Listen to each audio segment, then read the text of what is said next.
নমস্কার বন্ধুরা, হামসফর টেলসের আর একটা নতুন ভ্লগে আমি আপনাদের সবাইকে স্বাগত জানাই।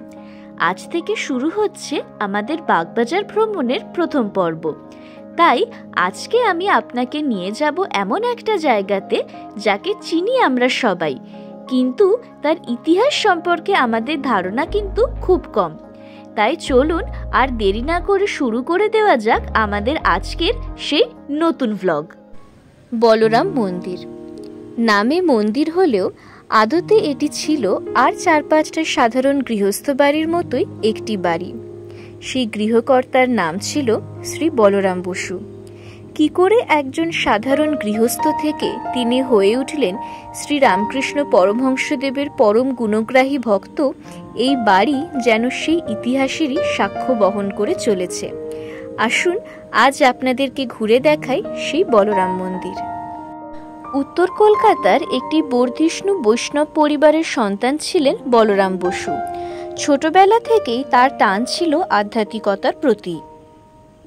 বর্তমানে এই বাড়িটির ঠিকানা 7 নম্বর গিরিশ অ্যাভিনিউ। শোভাবাজার বা শ্যামবাজার মেট্রো স্টেশনে নেমে গৌরীমাতা উদ্যান ও জগৎ মুখার্জি পার্ককে ফেলে বাগবাজারমুখী রাস্তাকে ধরলে আমাদের বাঁ হাতে পড়বে এই চিরপরিচিত বলরাম মন্দির। বর্তমানে এটি কলকাতার একটি হেরিটেজ সাইট। আনুমানিক 1774 সালে এই বাড়িটি তৈরি হয়েছিল। এই বাড়িতেই 1897 সালের 1 মে স্বামী বিবেকানন্দ তৈরি করেন রামকৃষ্ণ মিশন অ্যাসোসিয়েশন। এই বাড়িতেই 1881 সালে প্রথমবার বলরাম বসুর সাথে দেখা হয়েছিল শ্রীরামকৃষ্ণের। যদিও এই বাড়িটিতে একতলার ঘরগুলিতে ছবি তোলা সম্পূর্ণ বারণ, তবুও এখানে এসে নিজের চোখে অবশ্যই ঘুরে দেখে নিন শ্রীমা কোন ঘরে থাকতেন বা মায়ের ধ্যান ঘর। উপরের তলায় কিন্তু আপনারা ছবি তুলতে পারবেন। আসুন সেই জায়গাটাই আপনাদেরকে এবারে দেখাই। দোতলায় রয়েছে একটি ছোট্ট শান্ত নিরালা উপাসনা ঘর।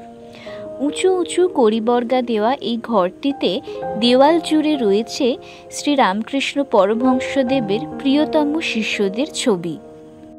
এই বাড়িটির প্রথম মালিক ছিলেন বলরাম বসুর দাদা হরিবল্লভ বসু। দাদার আমন্ত্রণেই বলরাম বসু ও তাঁর স্ত্রী কৃষ্ণভবানী দেবী এই বাড়িটিতে এসে থাকা শুরু করেছিলেন। এই বাড়িতেই 1890 সালে শেষ নিঃশ্বাস ত্যাগ করেন বলরাম বসু। এখানে নিত্য পুজো হয় সকাল 7:30 থেকে বেলা 9টা পর্যন্ত, তারপরে আবার বিকেল 7টা থেকে। যদি আপনারাও সেই পুজো দেখতে চান তাহলে এই সময় যেতে ভুলবেন না। মন্দিরে কিন্তু কোনো প্রবেশ মূল্য নেই। ধনী দরিদ্র নির্বিশেষে এই মন্দিরের দরজা খোলা থাকে সবার জন্যে। শ্রী রামকৃষ্ণ তার কথামৃতে বলরাম ভবনকে আখ্যা দিয়েছিলেন বলরাম মন্দির হিসেবে। তিনি আরও বলেন, মা ভবতারিণীর প্রথম কেল্লা যদি হয় দক্ষিণেশ্বর, তবে দ্বিতীয় হল বলরাম ভবন। উপাসনা ঘরের একদম সামনে রয়েছে ঠাকুর, শ্রীমা ও স্বামী বিবেকানন্দের পুজোর বেদি। সেখানেই নিত্য পুজোর আয়োজন হয়। যদি সকালের পুজোর সময় যেতে পারেন তাহলে অর্কিড সহ আরও নানান রঙিন ফুলের বাহার আপনাকে মুগ্ধ করে দেবে। ছোটবেলায় রাস্তা থেকে দাঁড়িয়েই যে জিনিসটা দেখে বলরাম মন্দিরকে এক কথায় চিনে ফেলতে পারতাম, সেটা হলো তার এই সবুজ রেলিং দেওয়া বারান্দাটা। তার সাথে যোগ হয়েছে ভেনেশিয়ান শাটার্স বা আমাদের চিরপরিচিত খড়খড়ি দেওয়া দরজাগুলো। তার সাথে রয়েছে সাবেকি ঢঙের কারুকার্য করা বারান্দার রেলিং। সদা ব্যস্ত কলকাতা শহরের বুকে এই বাড়িটি অবস্থিত হলেও সে যেন পরম যত্নে নিজেকে গুটিয়ে রেখেছে নিচের শহরের সমস্ত কোলাহলের হাত থেকে। সূক্ষ্ম কাজের লোহার রেলিং, সবুজ খড়খড়ি দেওয়া লম্বা জানলা, টানা বারান্দা বা লাল রঙের মেঝে, বনেদি বাড়ির সবটুকু আভিজাতের ছাপ রয়েছে এই বলরাম মন্দিরে। এই বাড়িতেই 1882 সালে শ্রীরামকৃষ্ণের সাথে প্রথম সাক্ষাৎ হয়েছিল গিরিশ ঘোষের। ভাবতে কি অবাক লাগে, আজ আমরা যেখানে দাঁড়িয়ে আছি সেখান দিয়েই একসময় হেঁটে গেছেন শ্রীরামকৃষ্ণ। পাশের ঘরেই ধ্যানে উপবিষ্ট হয়েছিলেন শ্রীমা। হয়তো আমাদেরই মতো রেলিংয়ে ভর দিয়ে নিচের শহরকে দেখেছিলেন স্বামী বিবেকানন্দ।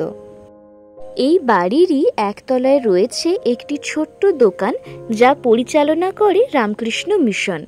আপনারা চাইলেই সেখান থেকে ধূপ, ধুনো, মধু বা নানান বিষয়ের বই অনায়াসেই কিনে নিতে পারবেন। মন্দিরে প্রত্যেক দিন ভোগের ব্যবস্থা হয় বেলা 12টা থেকে। যদি আপনারাও সেই ভোগের জন্য আগ্রহী হন তাহলে অবশ্যই কুপন কেটে নেবেন। আমাদের বাগবাজার ভ্রমণের প্রথম পর্ব আজ এখানে শেষ করছি। পরের পর্বে থাকবে বাগবাজারের আরও নানান অজানা জায়গার হদিশ। এই নিয়ে পুরো সিরিজ আসতে চলেছে আমাদের চ্যানেলে। আজকের ভিডিওটি ভালো লাগলে অবশ্যই লাইক করবেন, কমেন্ট করবেন এবং সাবস্ক্রাইব করে আমাদের পাশে থাকবেন। আবার দেখা হবে পরের পর্বে। সবাই ভালো থাকবেন, সুস্থ থাকবেন।